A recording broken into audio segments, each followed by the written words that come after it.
My indifference had a lot to do with watching the experience of my parents. A lot to do. Both my parents grew up in Germany. They began music lessons at the age of 6 and both became professional musicians. Well, they just didn't believe in God, not the God of the Jewish tradition at any rate. The God they preferred to embrace was the God of art, especially music. And they were heirs to the entire rich, complex tradition of German musical experience. And they enriched that tradition when they moved to France and they learned about the French musical tradition.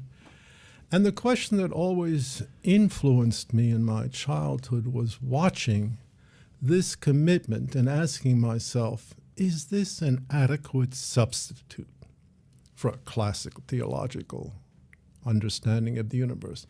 And it's by no means restricted to my parents. I think everyone from that milieu, intellectuals, writers, artists, musicians, attempted from 1910 to 1940 or so to find a substitute God, a substitute experience which would have the same compelling moral and intellectual force as a classical religious experience.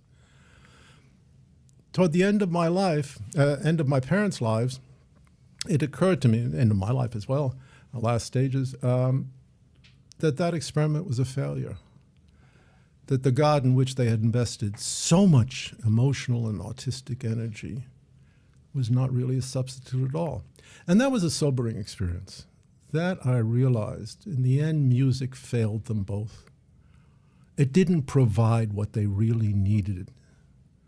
And I think that's a very common experience when you turn to deep, powerful currents and you try to identify them the way many contemporary intellectuals do when they talk about humanism, for example, as substitutes for a discarded tradition.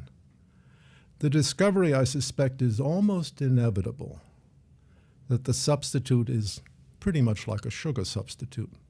It may taste sweet, but it leaves a very bitter aftertaste.